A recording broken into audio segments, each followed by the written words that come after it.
la position de la demi-garde. Je suis au-dessus en demi-garde. Je vais passer dans une demi-garde montée entre les deux pour travailler sur un étranglement. Parce que depuis la demi-garde au-dessus, il y a beaucoup de choses à faire et notamment beaucoup d'étranglements. Il y a des clés de bras effectivement, mais il y a aussi beaucoup d'étranglements à faire.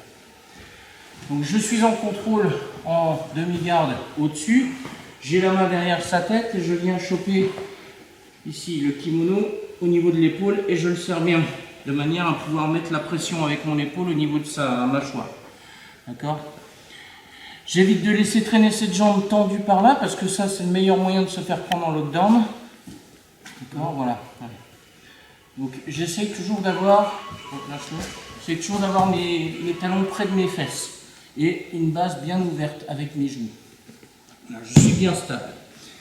Maintenant, il me bloque, j'arrive pas trop à passer. Je vais avoir besoin de remonter sur lui. Pour ça, je vais inverser mes hanches, c'est-à-dire que ma hanche gauche va aller en direction du sol. Et ça ne veut pas dire que je suis complètement posé et relâché.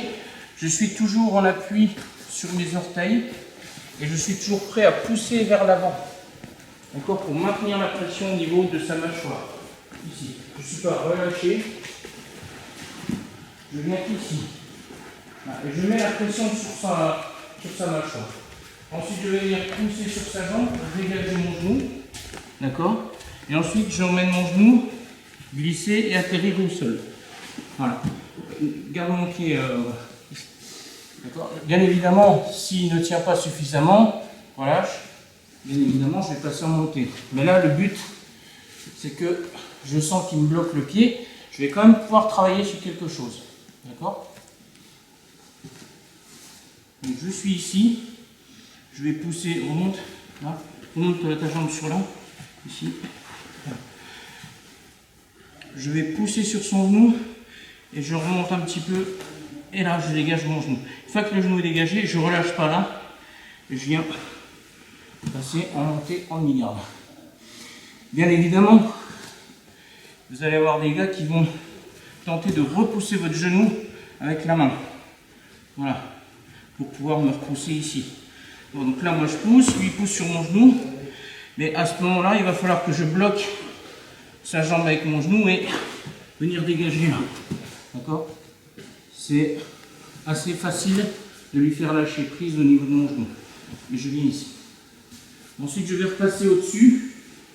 Je reste bien stable. Vous voyez que je maintiens toujours la pression au niveau de sa nuque, au niveau de sa mâchoire, pardon. Et là, ma tête va aller le faire regarder de l'autre côté. Je ne veux pas qu'il voit ce que je vais faire. Donc pour ça, ma tête vient là et je le mets de l'autre côté. D'accord? Ici, ma main va venir s'engouffrer à l'intérieur de ma manche. Ma main va aller à l'intérieur et en même temps, celle-ci va revenir derrière sa nuque, juste derrière. Plus exactement le poignet au niveau de sa nuque. Ici. Je suis là. Je vais revenir là pour ajuster la position de cette main. Et là, maintenant, je n'ai plus qu'à tendre les bras. L'esprit, c'est de faire ça. De tendre les bras comme ça. Par un effet mécanique, j'ai cette main-là sur sa gorge. Ça va venir faire un étranglement. Donc c'est un étranglement qui s'appelle Ezekiel Choke. Je reviens en position de départ. Voilà, je suis en contrôle. Je contrôle derrière la nuque. Et je contrôle son épaule. Je remonte légèrement et hop, je bloque sa mâchoire avec mon épaule. Ensuite, je viens inverser mes hanches. Ici, je reste sur les orteils. Au cas où il voudrait ponter pour me renverser, hop, je peux réagir et prendre une position de contrôle latéral. Ici, je bloque son genou. D'accord? Je sors le mien et je reste bien le poids de corps vers là-bas.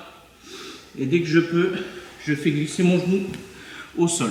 Je suis dans une demi-garde montée. C'est entre la position montée et la demi-garde. D'accord? Ici, j'ai toujours le contrôle. Je viens avec ma tête. C'est très important, ça, de lui tourner la tête de l'autre côté avec la mienne. De l'empêcher de voir ce qui se passe. Ça me permet de travailler tranquillement. Je viens glisser ma main au niveau de sa gorge. Et là, je tire sur mon coude gauche pour ajuster. Et après, j'ai plus qu'à allonger. Vous voyez que je suis bien stable sur mes coudes. Et j'ai plus qu'à envoyer. Une dernière fois. Ici, stable. J'engage. Je bloque son coude. Je bloque sa mâchoire. J'inverse mes hanches. Je pousse sur son genou. Je dégage le mien. Je viens ici en montée demi-garde. Je viens bloquer sa tête de l'autre côté. Je glisse. Alors, important, ne mettez pas juste le bout des doigts ici. Parce qu'au bout d'un moment, si ça force trop, vous allez forcer sur le bout des doigts, ça va lâcher, vous allez vous blesser. Allez bien profond et fermez comme un coup de poing.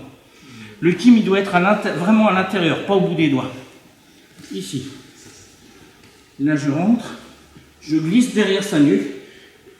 Et je bouge. Ok? On y va.